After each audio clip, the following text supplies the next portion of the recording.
Right, so recording, it's Wednesday, January 19th. I've got a speed of sound lab lined up for you guys today. Everybody has this half page, right? You guys got this page? Yes, sir. So we're going to do this lab, same style as we did the last lab, the pendulum lab, which is we're going to do this like demo style. I don't really like to do labs this way, but I think it's best because there's so much COVID going around. But I'll just do this in front of the class here. You guys follow along, and the ultimate goal is going to be to calculate the speed of sound. That's where we're going with this. And we're going to do this is by finding specific locations that there are resonating sound waves inside a pipe. So before we do that lab, I have to tell you guys about standing sound waves in pipes, like where it'll resonate. After this, we'll do a Kahoot, and that'll take us to the end. Okay, so let's look at standing waves. I played you guys a video demo last week that was showing standing waves on a string. You guys know that? And now, not all waves will be standing waves, but you could have certain standing waves at certain intervals. Remember what, if you have a standing wave, there will be these nodes that pop up. And if you touch the string at the node, it doesn't actually affect motion because the node itself doesn't move. And so on a string, you might have a half a wavelength, 1 wavelength, 1.5, 2 wavelengths. You guys see one full shape there, one there. So that's 1, 2 full wavelengths. Okay, so looks like the number of wavelengths would increase by some factor of half a wavelength for standing waves. Now that's on a string. Also, this would be a transverse wave, wouldn't it? So on a string, you can create transverse waves. Now that's not exactly what we're doing today. I'm going to have a sound resonating in a pipe, which a sound wave is a longitudinal wave. And so what's the physics of this? What's the physics of setting up standing waves in pipes? Right, so let's go, where's my, oh, here. I'm going to set up 4 pipes. Pipe, pipe, pipe, and pipe. Okay. So start with say this one here. Let's say I have a pipe that's open at both ends, and I'll take a tuning fork. I've got a whole box of tuning forks over here. Let me go ahead and break those out and show you those to you guys right now, so you know exactly what this looks like, what we'll be working with. Got a big old box of tuning forks. These, oh, some of these are missing from a lab earlier. Each one of these has a letter stamped in it that corresponds to some musical note, and a number above that is some frequency. Like this one here, this goes C, D, E, F, G, A, B, C. Okay. And then say this one says C, says 256. That's 256. What's the unit on that? Hertz. Yeah. See what this sounds like. Ooh, sounds about like that. Okay. If I go up to the smallest one, which is also C, but it's an octave above, it says 512. So 512 hertz. I think that's going to sound like. Ooh, that's a higher pitch, right? Now, would the you'll see that the frequency is exactly double, 256 to 512 hertz. That's exactly double. Every time you double the frequency, you're hitting the same musical note. It's just an octave up. Right? So, and then now what about the speed of the waves coming from these tuning forks? Is that the same? Is the speed of the wave? Yeah, that's about 340 some meters per second. Actually, we'll find out later today because we're going to calculate it. But the speed is the same. The frequency is different, so the wavelengths are different. So I have a tuning fork and over this open pipe, and let's say that it happens to set up a standing wave. Okay, now if it sets up a standing wave, it's going to resonate. It's going to be louder. And you guys will hear this later. So the fundamental frequency would be something like this. Every dot that I'm drawing sort of represents like an air molecule, and for a standing wave, you could have something like a high pressure point here. So it's like high pressure. Okay. And then the physics rule for setting up a standing wave in an open pipe, open at both ends, is that the endpoints have low pressure points. So it goes low pressure, low pressure.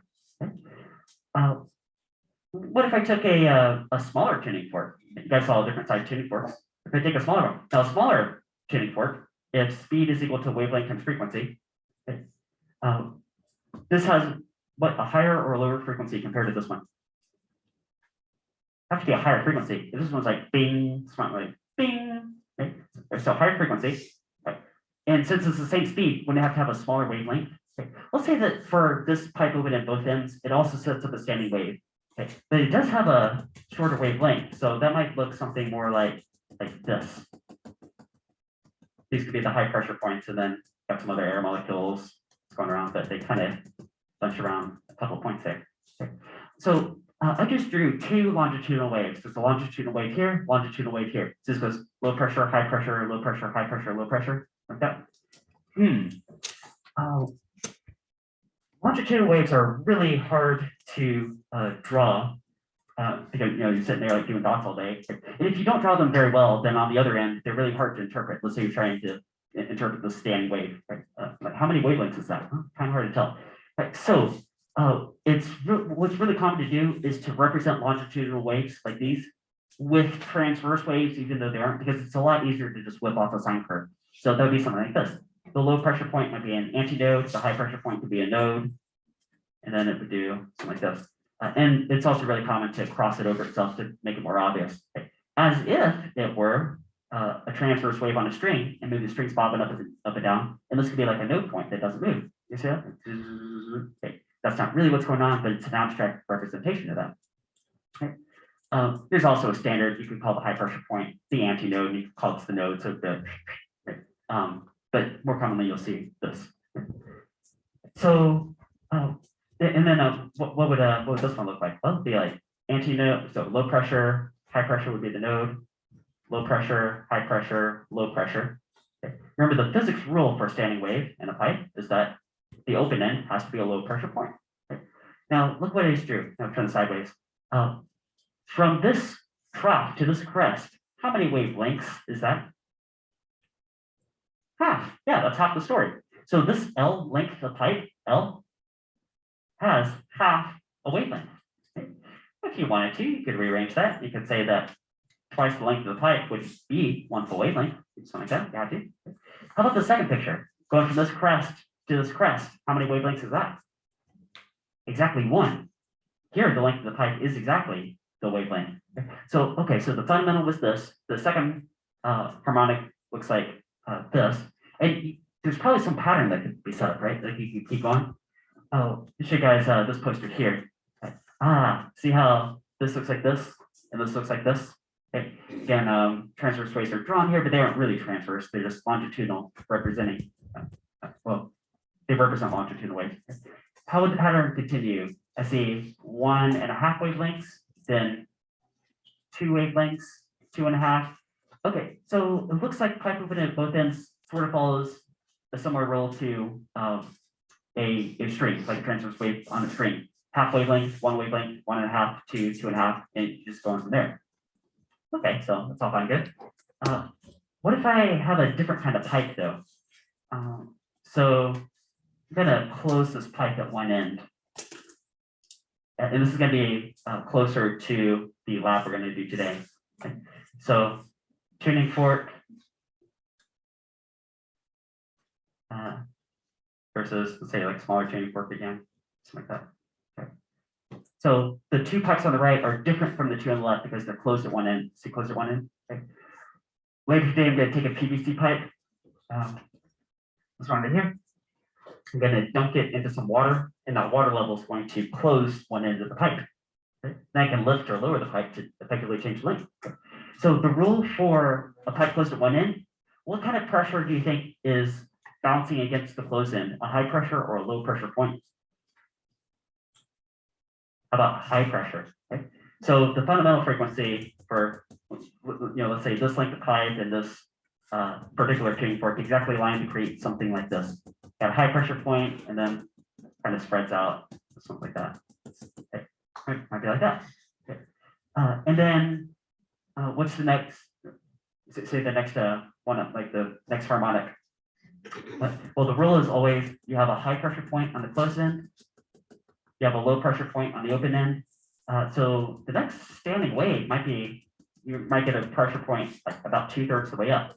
So that's about 2/3 the way up, something like that. Okay. So there you go. That could be a couple of standing waves with the pipe closed at one end. Okay. Now, what's the transverse wave representation of that? Well, this is a node, and this is an antinode. Okay. might sweep out kind of like this. Kind of like this. Okay, like that. And then what about this one? Got node, node.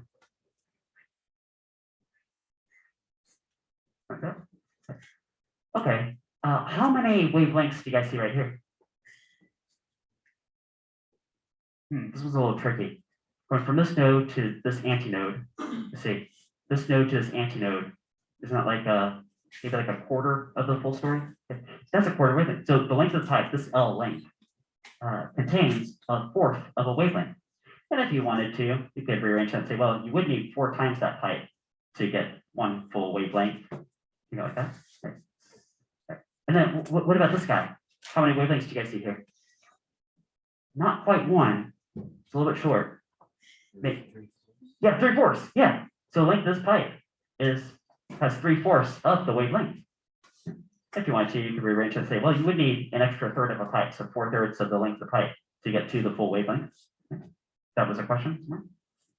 All right. So now that's for 2 pipes that are, say, closed at one end. What if you kept going? Is there some kind of pattern that opens up? And so let's take a look at this full pattern. So pipe open at one end, closed at one end. Hey, that looks like that.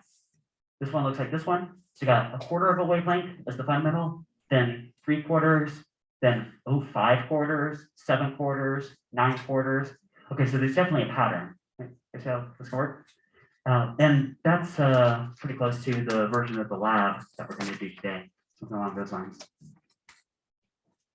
All right, so any questions about the physics of setting up standing waves and pipes? How about this? What if, but you normally see these 2 scenarios in books, right? Open at both ends, like a flute, a recorder, a lot of wind instruments, a lot of brass instruments. That might be the one on the left. Okay. Or if you're blowing into a bottle, or the lab that we do today, there'd be examples of the ones you see on the right. What if you were like inside some underground tunnel that was like pipe shaped, like this? Do you think they were, you like yell into the pipe? You're like, you hear your voice bouncing off the walls. Do you think there'd probably be a high pressure point on this wall? And if the other end was also closed, maybe a high pressure point there? That would make sense, wouldn't it? Something like that. Okay, let's take a look at the lab today. So you guys have this lab paper in front of you. It looks like this. You got that? Okay, so the goal of this lab is going to be to calculate the speed of sound. Okay. How are we going to do that? We go to the very last box because this would be a whole step. I'll take you guys through the process and then do this right in front of you guys. This last step, okay, some number of meters per second. And right above it says speed is equal to wavelength times frequency. So that will be the last step that leads into the answer. And you guys might remember the textbook answer to this question. What is the speed of sound approximately in this room? Maybe 343 about? Okay. So if you said 340, 343, like somewhere there, it depends on the temperature. But I hope we get a number that's an answer that's pretty close to that. So right. All right, so how are we going to get to that beat? Well, we need a wavelength and a frequency, right? Let's look at the experimental setup. So in here, draw over this, especially for the video. So what do we got? We've got this vertical pipe that's dumped in this water. Okay, so it's full of water. Here's the water level right here. Here's the water level. And I've got this tuning fork. Strike the tuning fork and it'll send a sound wave into the pipe. Now, the shortest length of pipe that it sets up a standing wave, you know that there's going to be a high pressure point right above the water, a low pressure point at the top of the pipe, and the transverse wave representation is going to be a quarter of a wavelength, right? Just like that, for the shortest length of pipe that resonates. And you'll know when it resonates because what I'm going to do is take that PVC pipe, I'm going to lift it and put it up and down into the water. So effectively changing this length. And at some point it'll resonate and it'll sound like this. And right at that point, that's what we're going to call L1. So L sub 1, the first length. And we'll record that right here. How are we going to get the frequency? Because that will be stamped into the tuning fork. And I showed you that, like so many hertz. So we'll pull this straight out the tuning fork. We'll say, what is L1 in meters? Right, so careful about meters. Right? Then what we'll do is use the same tuning fork right here. This is the same tuning fork. So same frequency, same wavelength, the whole deal. Okay. But I'm going to lift the pipe out of the water. So here's a bigger full of water. Here's the pipe that I'm lifting up. And there will be a second location, a longer pipe that it also resonates, called that L2. Okay. Here's the water level. Okay. And you know, here's the two we're doing right here, right? Quarter of a wavelength, 3/4 of a wavelength. Okay. You know what it's going to do? It's going to be high pressure point, low, high pressure, low. And it's going to set a wavelength that's 3/4 of, this L2 will be 3/4 of the wavelength. Okay. See like that? Now, backtrack a little bit. Okay. I meant to mention this detail. When you get L1, which you know is about 1/4 of a wavelength, why not just quadruple this number, L1, say times 4? That would give you this wavelength. Multiply that wavelength by the frequency stamped on the tuning fork, and that should give you the speed of sound. Okay. Actually, that's not too bad an idea, but it's not super accurate, and here's why. Because of something I haven't told you about. The low pressure point actually does not exactly meet the top of the pipe. It actually extends above it a little bit. Okay. How much? Well, one way you could take care of that is you could pull up a formula. It's based on the diameter of the pipe, and you could go that way. Or you could do the particular method that I'm taking you guys through here, where you find the second location it resonates. And here's what we're going to do. If you take the difference between L1 and L2, how much of a wavelength does that represent? If you have 3/4 minus 1/4, what are you left with? Half a wavelength. Okay. And what's good about that method is that extension above the pipe that the wave actually goes also gets subtracted out, doesn't it? Right. So great. This step right here, L2 minus L1, is half a wavelength. And the next box says to double that number so that you get the full wavelength, right? One full wavelength is 2 times the difference. You guys follow that? Does that make sense? Who's got any questions so far? Because once you get there, you're one step away. Take that wavelength, multiply by the frequency stamped on the tuning fork, boom, boom, get the speed sound. Okay, that's what we're going to do right here. So, box of tuning forks. Tell you what, too, the numbers stamped on these tuning forks are a little bit off from the main standard. There are different definitions of what makes like an A note or a C note. Like this one says A is 426.6 and C is 512. I want to flip my screen and show you guys something. Share screen 2. Okay. So here's the main standard. Like there's a piano back there. If you go start playing on some of those keys, that piano is aligned to exactly what you're seeing on the screen right here. So A is usually defined as 440 hertz, and the corresponding C in that scale would be 523 hertz. Okay. The tuning forks I have are, well, some slightly different scale, so it's not exact the same, but sort of side note. Right, so switch back over. Okay. Also, another caveat, don't know exactly how accurate these frequencies are, because I do have 2 different tuning forks from 2 different sets. This one says 512 C, this one says 512 hertz C. Okay, but if I strike them both, here, listen to both of these. Here's this one from the box. And here's this one. They sound about a half step apart. So, well, they can't both be 512 hertz. So I want to move it off a little bit. All right, let's go do this thing. Actually, I'm going to pick this big one right here for the first tuning fork because I tried it last class and it was actually really accurate and worked really well. So let's do that one. Oh, yeah. Yeah, go ahead. What happens if you get 2 tuning forks together that are like the same? Yeah, if you get them together. Okay. Now, if these were like both 512 exactly, then if you strike one, the other should actually start resonating. I think Paul Hewitt had that particular demo. If you're off a little bit, then you could get like a beat frequency, but let's try both of them. Yeah, the fact that they're half step apart, I don't think it really does anything super interesting. But if they were really close to each other, you should hear like wah, wah, wah, wah, wah, wah, wah, wah, wah, wah.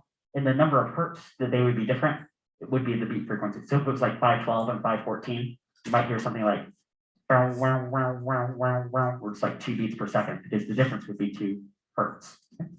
But that'll be a good question for later. Okay, so switch the camera to this mode. Okay, we got PVC pipe. They grab that 512 hertz. Oops, need the hammer. 512 hertz tuning fork.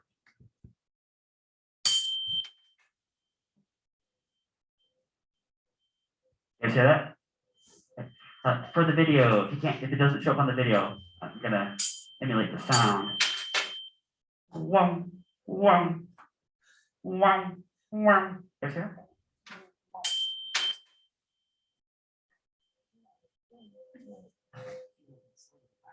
And right there, that's where it's the loudest. So what is the distance above this water line? Remember, the water line effectively closed the pipes. So it's closed at this end, open at this end. That is 15 centimeters above the water line, 15 centimeters. So back to this lab page, we got 512 hertz and L1 is 0.15 meters, right? Because it'd be in meters. So for the video, there you go. You got this 512 hertz tuning fork, 0.15 meter L1. Now we need L2. Guys, what is L2 compared to L1 approximately? L1 multiplied by what gets you to L2? Yeah, 3. Should be pretty close to 3. 15 times 3 is 45.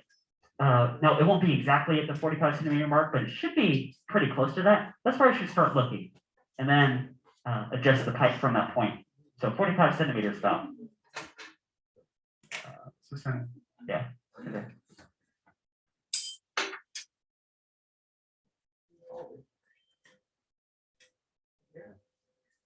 It's right there. You see that? Okay.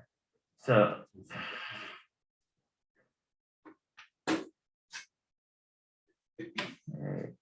that is 48. Huh. 48 centimeters. So 0.48. Okay, so 48 centimeters versus 15 centimeters. If you take the difference, is that 33 centimeters, I think? So 0.33. So 0.33 meters would be the difference. Okay. Now remember that the difference represents half of a wavelength. So you need to double that to get to the full wavelength. And that would be 0.66 meters, 66 centimeters. So that tuning fork was sending out a wavelength into the air that had a wavelength of about 66 centimeters. As you can see, the air molecules like bunching up and getting further apart. That would happen every 66 centimeters. Okay, last step. To get the speed of sound, let's take that wavelength and multiply it by the tuning fork frequency, because wavelength times frequency would give you the speed. So what is 0.66 meter long wavelength times 512 hertz frequency? 338 meters per second. Oh, that's extremely close to the textbook value. So the textbook value was, in the 340s, maybe like 343 we're looking for. We got 338. That's really good. I'm really happy with that. Now let's try a couple other tuning forks. So if you flip the page over, again, do a couple of trials. Pick another tuning fork. Let's pick up this box. I've got one that says B 480 hertz. So let's do that one. We got B note is 480 hertz. 480. So write that number here, 480, got 480. Okay. Right, and then same process, kind of stuff. You go back to the short pipe again.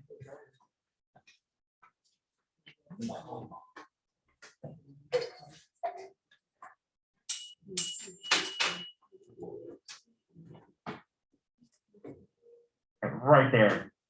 Yes, sure, it got really loud right there. Yeah. Man. Too far away from that meter stick. There we go. Try this meter stick. All right, this is 16 centimeters. 16 centimeters. So that's 0.16 meters. L2, well, 3 times that is 48 centimeters, so I should be looking for.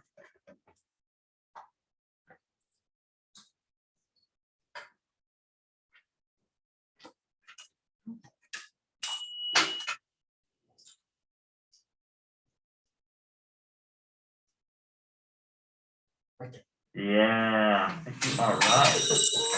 All right.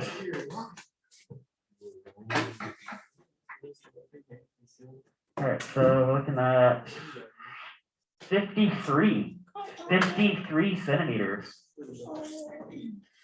So it's 0.53 meters. Okay, so what's the difference between those two? What's 53 centimeters minus 16 centimeters? 53 minus 16 is 37 centimeters. So I'll call that 0.37 meters. 0.37 meters. Now, of course, that represents half of a wavelength, so I need to double that number to get to the full wavelength, which is 74 centimeters. Call it 0.74 meters. 0.74 meters.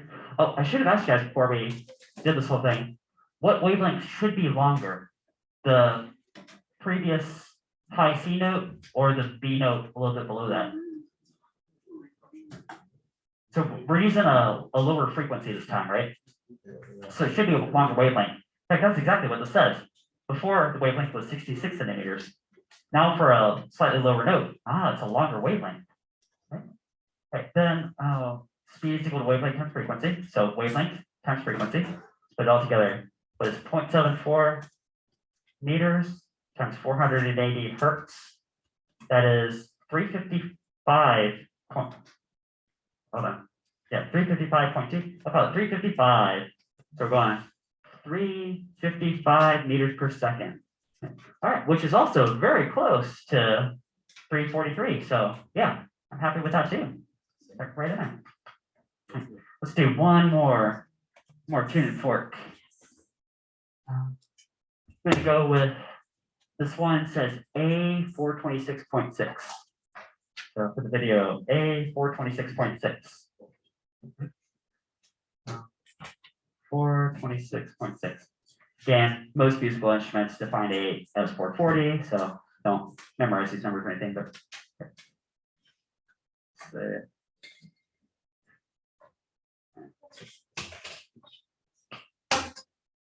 all right.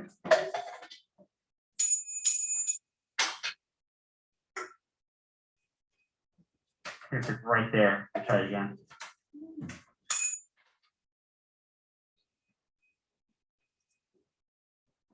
Hey, you guys hear that?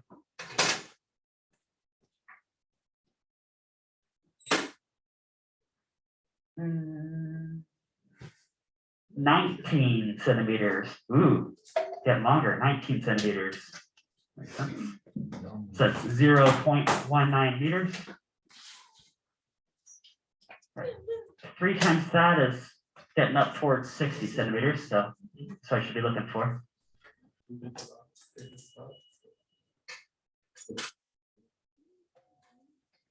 Okay.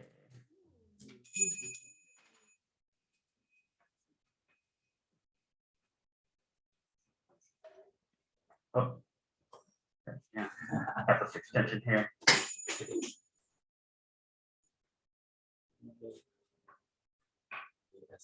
I think it's like right there. Oh man. Yeah. Okay, well, that just moved.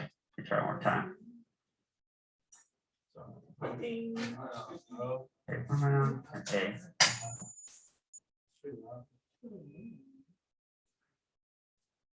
Stick right there. Okay. 63 centimeters. So I'll call it 0.63 meters. All right, move the camera back. That's all the data we need. Call that 0.63 meters. What's the difference? I'm looking at 0.44 meters. If you double that, you get 0.88. Notice how for the lower notes, we're getting a longer and longer wavelength. Okay, that makes sense. And then this wavelength, 0.88 meters, times this frequency, 426.6 hertz. Looking at, 375 meters per second. Okay, well, that's getting a little further from the textbook value, but that's what's right. Let's see how far off this is. What is 375 compared to 343? It's about 9% off. So, all right, not too bad. You guys good there?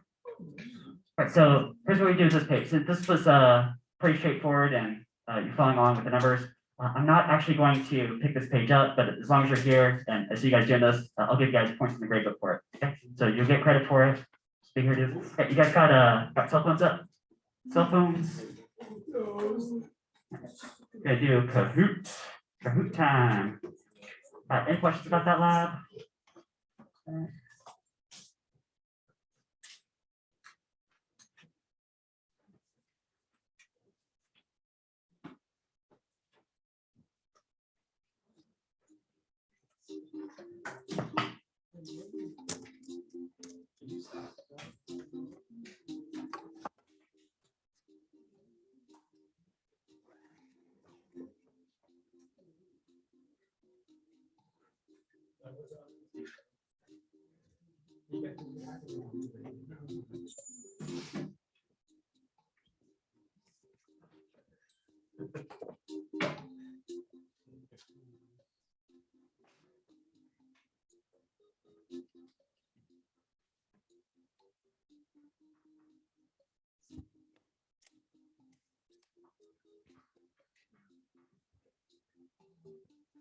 All right, good. Funny guy, but I'm dressed.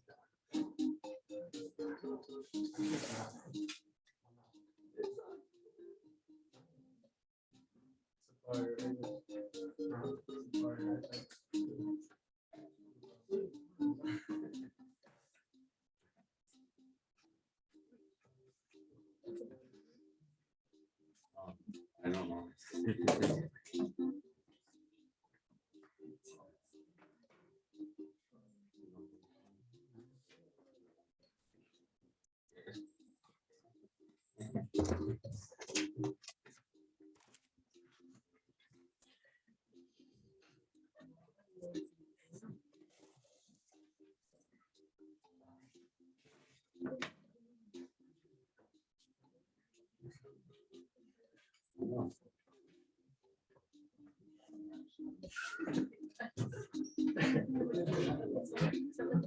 Okay, all these questions are going to be related to sound.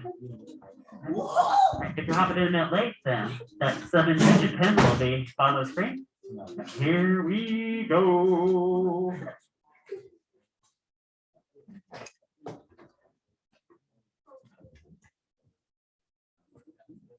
Compared to the speed of light, sound travels.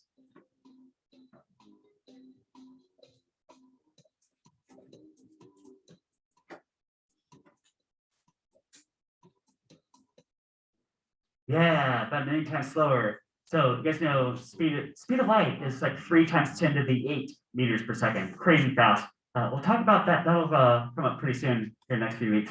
Speed of sound, 340 meters per second. Let's round that down a little bit to 3 times 10 to the 2, right? 300. Okay. 3 times 10 to the 8 compared to 3 times 10 to the 2. That's 6 orders of magnitude different, which is a million. Yeah. All right, look at all those points. Sound wave is a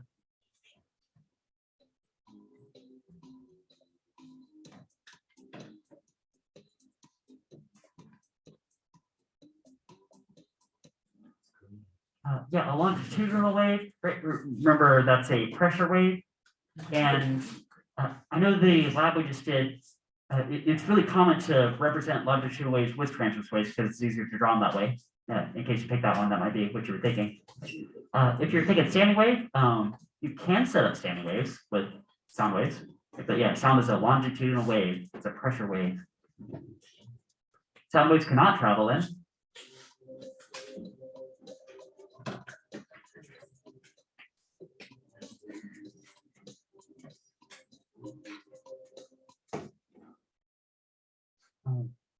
Yeah, a vacuum. So you need a medium for sound to travel through. Okay, now, electromagnetic waves, different story. Light can travel through a vacuum, but not sound. Sound travels faster if the air is, if you look at this formula, speed of sound is, so 331 meters per second at 0 degrees Celsius. And then for every degree Celsius above that, travels a little bit, ooh, you add, right? In fact, if you add, it means the answer must be, yeah, the warmer it is. Okay, there you go. So every degree Celsius above 0, there's about 0.6 meters per second faster. Noise canceling earphones, an example of.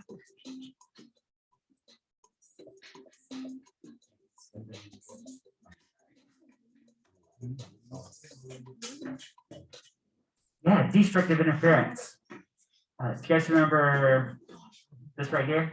Okay. This demo is a transverse wave, but you can do a similar thing with sound, longitudinal wave. So you got the ambient sound here, and you got the noise canceling headphones will do this active process. They'll invert the sound, and that's what they pump into your ears. Nothing. That cancels it all out. This destructive interference.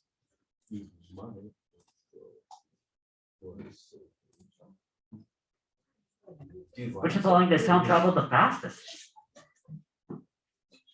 Solid, liquid, or gas?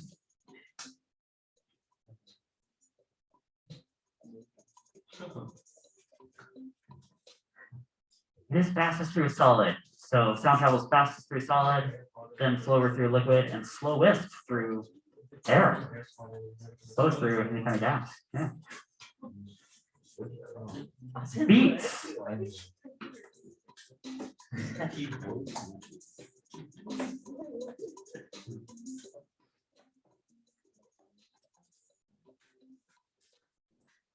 Yeah, this is where almost. So this type of question is going to show up later in this Kahoot too. So suppose you have two tuning forks that are really close to each other. Let's say like 300 hertz and 301 hertz that you strike on. Well, it's a difference of 1 hertz. That means you hear a beat frequency that sounds like wow, wow, wow. What if you have like 300 versus 304? You might hear like wow, wow, wow, wow, wow, wow, wow, the bit 4 beats per second. So if you take the difference in those two frequencies, that's the beat frequency, but they have to be a little bit different. I remember what else I want to show you guys with this, because yeah, this switch my screen over because like I was saying, this question, this type question is going to show up later too. Let me find this. Right here. Here we go. So beat frequencies. This is Paul Hewitt's book. He has a really good example here of a moire pattern. So suppose you have 2 poems here. Maybe they're different manufacturers, and these what do you call these? Prongs. Let's call them prongs. Okay. Let's say they're spaced slightly different from each other. Okay. You pass them over each other. You get like this beat frequency sort of pattern. Okay. Back over to Kahoot.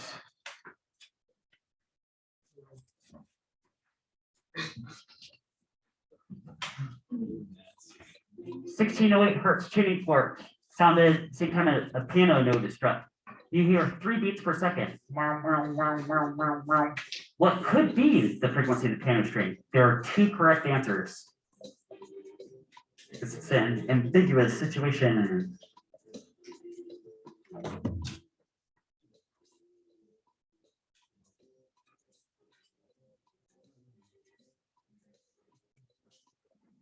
Yeah, the red and yellow answers are each 3 beats, 3 hertz away from 1608. So it could be either one of those. Explosion 1 kilometer away, that's 1,000 meters. Sound travels at 340 meters per second. How much time for the sound to reach you? So 1,000 meters divided by 340 meters per second. That's really close to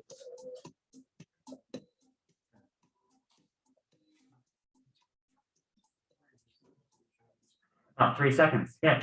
You guys ever hear if you see lightning flash and then you wait a while and you hear the thunder, you can figure out how far away the lightning is? In terms of kilometers, that ratio is a 3 to 1 ratio. Right? So, for example, if you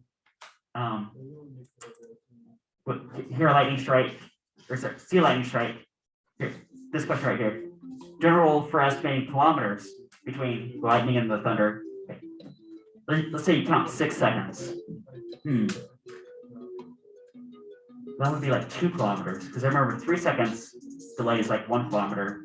6 seconds would be 2 kilometers. 9 seconds delay would be 3 kilometers. So what's the rule? You can always divide by.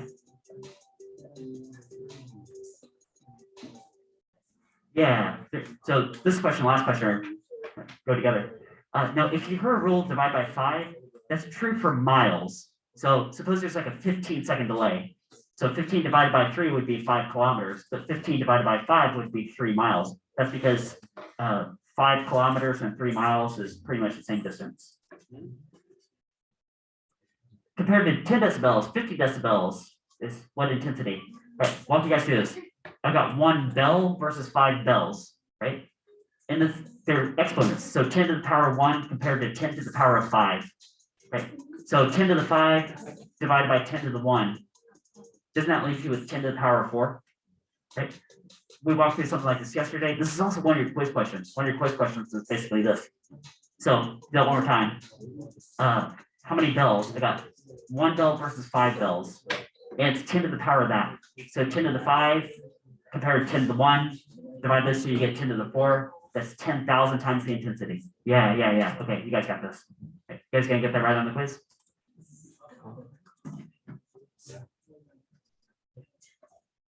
Speed of sound is 340 meters per second. You see a 5-second delay between seeing something and hearing something. How far away? Let's try that rule. 5 divided by 3, that's like 1 2/3. What's 1 2/3 of a kilometer? Yeah, what is 1 2/3 of a kilometer? That's really close to what?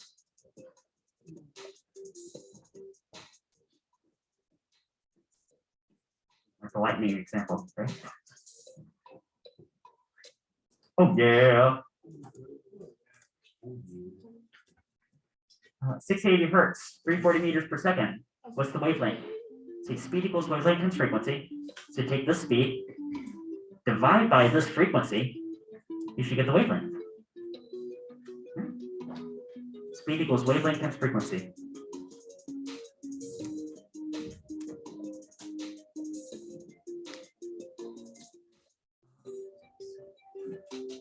Kind of similar to the lab we just did, right? You know what the speed of sound is, and you know the frequency on the tuning fork, then the wavelength would be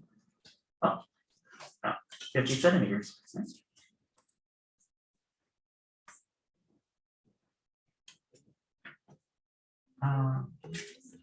Okay, 2 tuning forks, 244 hertz, 250 hertz. Guys, what's the difference?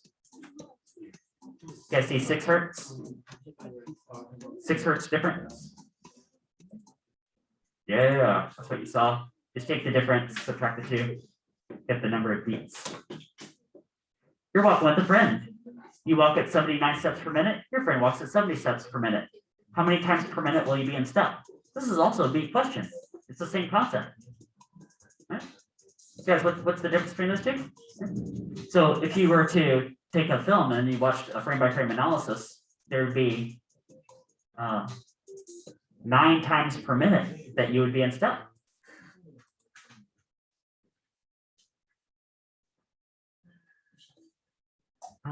Tuning fork.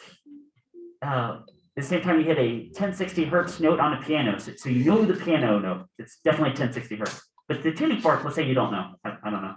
Didn't really make any sense, but let's go with it. There are 2 beats per second. And so maybe the tuning fork is 1058, but maybe it's 1062. Not really sure. Then you tighten the piano string. Maybe it's like, maybe it's 1061 hertz now. I don't know, maybe something like that. Oh, now you hear the beat frequency go up. So it went from like wow, wow, wow to wow, wow, wow, wow. So it went from 2 to 3 hertz. What's the frequency of the fork? It must be what? Yeah, had to have been 1058. So starting out, it had to be either the red or yellow one. Then you change the note. It narrows it down to the red one. Yeah, so we got. All right, for sure. Figuring that out. Sound wave has wavelength of 0.5 meters. Say speed of sound is 343 meters per second. So frequency, well, speed equals wavelength times frequency. So that speed divided by wavelength is frequency. So speed 340 meters per second divided by 0.5. Guys, divided by 0.5, is that the same thing as multiplying by 2? Right?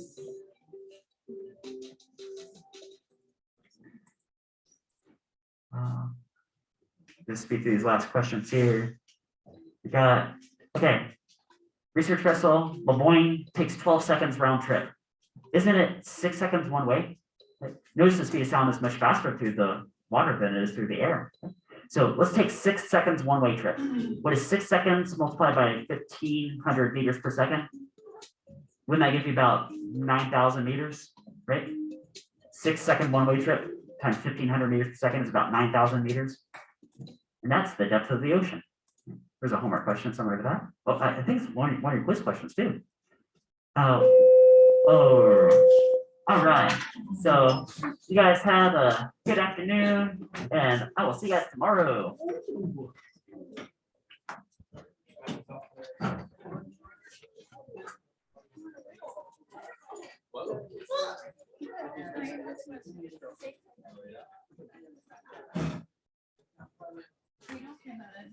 I know.